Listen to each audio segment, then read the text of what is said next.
I wanted to make a live for you guys to talk about the different phases of a body transformation. Earlier, I made a post and it was my own personal transformation across 7 years of building muscle and losing body fat and basically just changing my physique. I wanted to explain that to you guys in a little bit more detail. I gained about 30 pounds over the course of 7 years. This is not necessarily normal. It's not that it's abnormal, but that's across a very long time span. So between me gaining that weight over across all those years, there's different phases of dieting that you have to go through. You can't just be in a calorie deficit forever. I think when a lot of people start a diet or they initiate it, that's not immediately where their head goes. They think they want to lose body fat, so they're going to reduce their calories, increase the activity, diet until they get to their desired level of conditioning, and then the rest is a later problem. So for most people who are starting a body transformation, 9 out of 10 people are probably going to need to start with the fat loss phase. If you're not really tracking your calories, if you're not in the gym super consistently, if you feel like you have body fat to lose, you probably do. For those people, starting with a fat loss phase is going to be important. I posted a transformation yesterday and it was Cheyenne. She wanted to lose body fat, so we dieted her down. Crazy, lost several inches off of her waist, lost like 20 pounds. And then it got to a point where I was like, hey, the fat loss piece of this can essentially be done for right now, because she was as lean as she needed to be and her shape was good, and it was a good foundation to start building on. So this is where sometimes people who are successful with a fat loss phase or a body transformation get lost, because now you have to come out of that calorie deficit that you've been in to lose that weight. And so this is where a main gaining or a building phase comes in. We start to slowly add back in calories, slowly taper down the cardio. Training at this point is going to be 4 to 5 days per week, but the calories have to come back up. And this is where metabolic adaptation comes to play in our favor. When you guys diet for an extended period of time, your metabolism will actually adapt downward to keep you alive, essentially, which is why for bodybuilders or physique competitors, it can be harder to get in shape if you're trying to constantly be in a diet phase. So if you're trying to compete several times in the span of a year and you're constantly in that calorie deficit, it actually gets harder to get that peak condition look. Not everybody is going to start in a fat loss phase. Somebody who has been dieting really hard for a long time, they're stuck, they're miserable, they're in this crazy calorie deficit, they're doing hours of cardio, they need help coming out of it. We're building your calories back up. We're focusing on improving the quality of your training sessions. We're pulling back on that cardio, and we're trying to get your calories up to a maintenance level or a slight surplus where we're not seeing excessive body fat gain. We're still maintaining some level of that conditioning that you made in the first place. Now, what messes people up about this phase is this is where the weight gain happens. Over time, when you guys put on muscle, even after you've done a fat loss phase, muscle weighs more than body fat. It's common sense, we all know it. But when it actually happens to you, it can be scary. Now, the key things that we look for to see if we're actually maintaining some of that conditioning that we worked really hard for is we're paying close attention to your waist measurement. We're paying attention to what your physique looks like. You can usually see body fat when it comes back on. For females, we're going to be looking at the triceps. We're going to be looking at the low back. We're going to be looking at even like upper back right underneath of the glutes, kind of in the glute hamstring area. You're going to see it.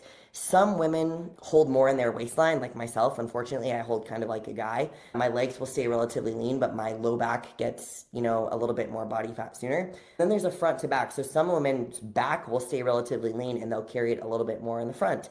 And so there are certain genetic things that we can't get around, but that's part of the process of you learning yourself. When you diet down, you learn how your body loses fat, where you tend to hold it, where you lean out first, where you lean out last. And typically wherever you leaned out last is the first place that the body fat's going to come back on. When you're initially coming out of that calorie deficit, you want to pay close attention to that area. Not be too hard on yourself, give yourself some grace, but just be aware that that's where we're going to be looking at.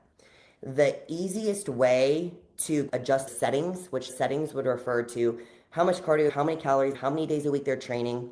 The best case scenario would be to pull back their cardio, like cut it in half, or sometimes even bring it down to a step count.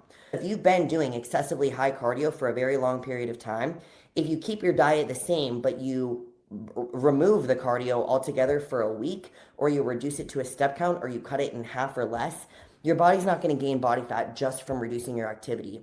In order for your body to really gain body fat, A lot of that has to do with your intake at that point. It's actually a lot of times you're going to notice that that extra rest allows your body to recover better. It helps you feel better right off the bat.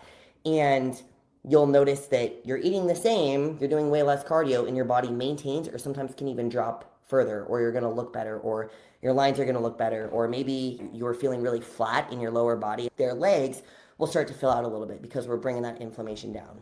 So that would be like an initial step for somebody coming out of doing a lot of cardio, dieting really hard.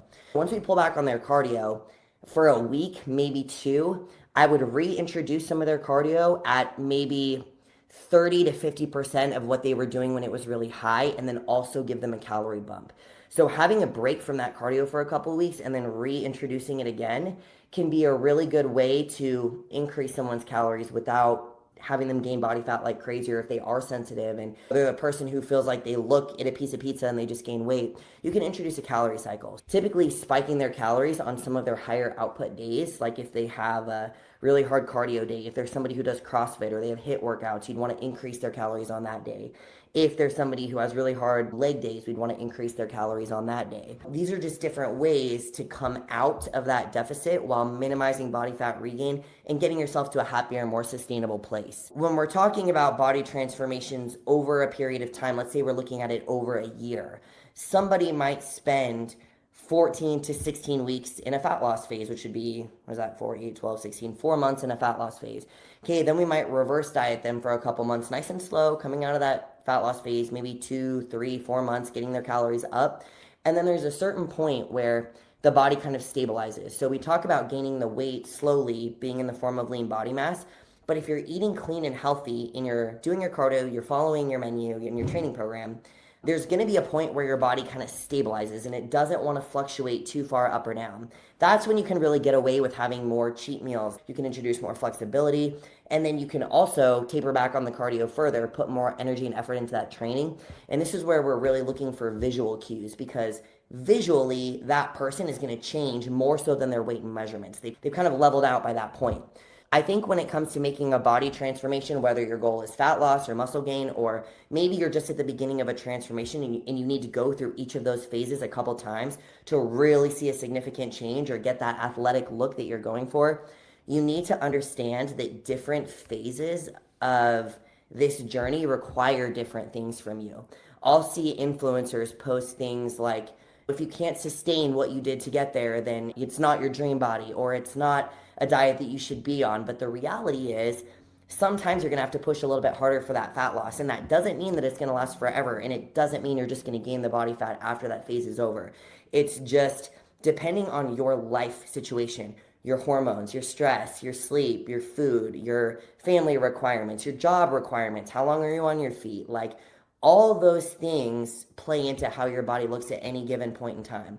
So sometimes the fat just comes right off and it's easy, like Cheyenne, the transformation I posted. Honestly, that was a relatively easy transformation. I didn't really have to push her calories too low, and her cardio never got super high. The fat just kind of fell off of her. It's not like that every time, and as she goes through her journey, there's times that she may have to push a little bit harder to break into that new level of conditioning. But that's why they say you get kind of comfortable being uncomfortable, and that doesn't mean that you're uncomfortable the whole time. It just means that sometimes you have to push a little harder to move that needle forward, because over time, you do gain more muscle and you do lose body fat. And even when you go through another building phase, every time you do it, you typically stay a little bit leaner than whatever you were able to last time. And your body continues to look a little bit different. So there's this fear too of people who lose a significant amount of body fat or body weight, and they're afraid of eating food because they think their body is just going to go back to what it was.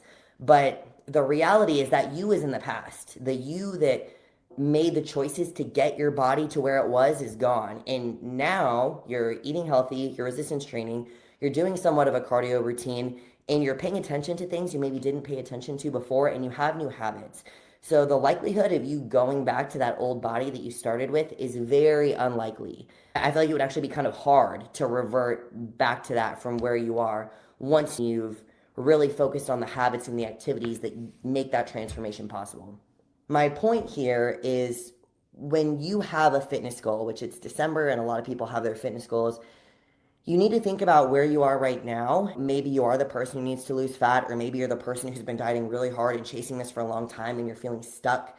You need to understand the phase that you're about to enter and what that's going to require from you, because getting your calories up and learning how to watch your body change and grow through that season and knowing what to look for when you are focused on putting on a little bit of muscle can be uncomfortable in its own way. The same way that losing body fat is going to require some different habits and some different actions than whatever you've been doing that results in the way that your body looks right now. So there's going to be some level of discomfort, especially at the beginning, but if you have a goal and you want to look like a fitness model or really athletic, or let's say you just want to lose some body fat, or you want to look the way that you did in college, or maybe you have kids and you want to look the way that you did before you had kids, it's a process. And odds are you're going to have to go through the calorie deficit phase and then a little bit of the reverse diet phase. And you're going to have to go through those cycles more than one time in order for you to reach that body image that you have in your mind. But it is 100% possible. Having guidance to do so helps a lot, but just know that it's not static. It's not just a calorie deficit forever. It's not a fad diet forever. It's not bulking forever. It's not these big pizza ice cream bulks and then just chicken and broccoli after that. It's a little bit more nuanced, and you want it to be moderately sustainable, and your food choices should be based around being healthy on the inside and not necessarily just looking aesthetic on the outside. We want all of it, right? Honestly, when you're really healthy on the inside and your body's performing well, it tends to look better too. Being a bodybuilding coach and putting people on stage, I can tell you a girl who is eating a little bit more food going into peak week, we're able to pull back on her cardio, have her rested and feeling good going into the show. It creates a lot better look than somebody who's been doing hours of cardio and super depleted and no carbs. That it's a worse look every time. So anyways, I hope that gives some perspective about your guys' body transformations and what you can expect. If you have more questions on this, please don't hesitate to reach out. I want to post a lot more content on this because, again, the calorie deficit forever just doesn't work.